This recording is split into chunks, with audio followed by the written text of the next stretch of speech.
In this video, let's explore the distinctions between spirituality and religion. My name is Dominic Johnson. I'm a Bhakti Yoga practitioner and a consultant by profession. So, what's the distinction between spirituality and religion? Of course, the term spirituality has many different connotations for different people, some of them strong and positive, some of them bad. Religion also has different connotations for people, so perhaps we'll start by exploring the definition of terms. So spirituality is the soul's desire to be properly situated, to be connected with God or eternal truths, or live in harmony with our conscience, relating in an uplifting way with other beings in this world, and the world itself, the environment. Underneath everything that we strive for is this instinctive desire and appetite for meaning, to matter. It's a little bit like our natural hunger for food. It's a need, a felt need that needs to be satisfied. The famous psychologist Abraham Maslow defines self-transcendence, the desire to be part of something bigger than oneself, as a natural appetite that everybody shares. And a little bit like hunger, hunger is evidence that food exists. There would be no instinct to eat if in fact there was no such thing as food. So in the same way, that appetite for meaning suggests that beyond our physical being is a spiritual being. And that's what animates the body with life. Hence we derive the word spiritual from the word spirit.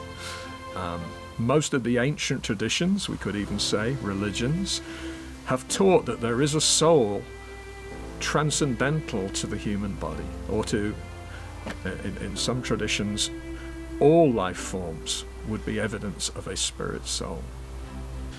So spirituality stands in contrast then to the material world, where we might presume our satisfaction will come from acquiring possessions or facilities or power and influence. These are external, they're to do with the bodily platform. Spirituality explores the inner world. Religion is a system of practices and beliefs that practitioners believe will give them some level of spiritual enlightenment. Jesus, for instance, didn't set out to start a religion, a church, or a doctrine, or an exclusive club, or a set of rituals. He taught spiritual principles, and his followers later codified that into a religion. And this is where sometimes people find that spirituality and religion end up pursuing slightly contrasting agendas. Spirituality tends to have a universal appeal and relevance. Each of us are spirit souls, made of the same essence, consciousness. As such, spirituality unites people of all different races and colors and traditions and even religions, but the religions themselves, doctrines, too often divide. We're the exclusive teachers of this right way of being, you other guys are wrong.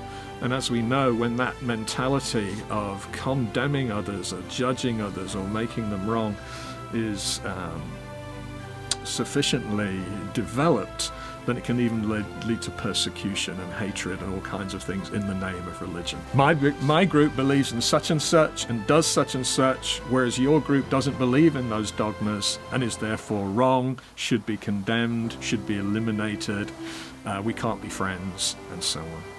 This is one of the numerous reasons why the term religion tends to have negative associations in so many people's minds. There's often this mentality of exclusivity, judgment and condemnation, which can extend as far as persecution.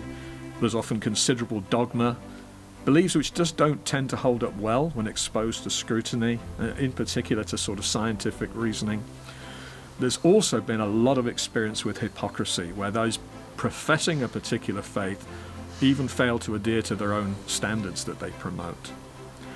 Therefore, there's a very high proportion of rational people, rationality being a very strong view in today's world, who want to have nothing to do with religion, which they see as irrelevant at best, sometimes really, really harmful. Spirituality pursues and recognizes the great truths that are common in religious thought, without the trappings, church politics, church overheads, doctrinal dogmas. I want to stress that I don't necessarily subscribe to a purely negative view of religions.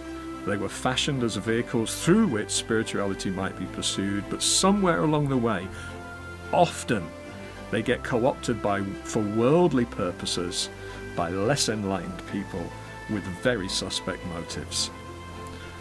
Spirituality has the inherent understanding that we are spiritual beings, souls that exist prior to and after this body, along with all the designations, black, white, a particular nationality or culture or gender. These are merely external things. In fact, spirituality extends beyond species.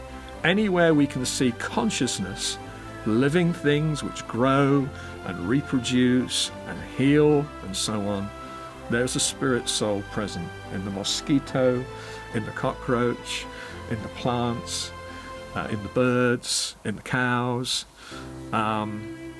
Anywhere we see consciousness, there is an inherent value, and a spiritually awakened person would not choose to exploit that other life form, but would rather try to live in some kind of respectful harmony or partnership. I mentioned earlier this thirst or appetite for knowledge and meaning. Now, this is particular to humans.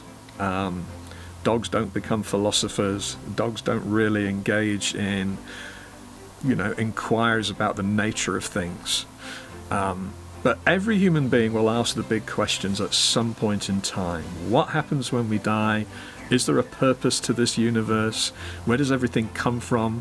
What happens? Are we accountable to a higher power? Is this life all there is? Not everyone feels comfortable with the idea of a God. People have associations in their minds, possibly because of what they've experienced within religion, whereby God possibly brings up all of that negative baggage. And this is where religions have often failed, because they don't sometimes provide satisfactory answers to those big, reasonable questions.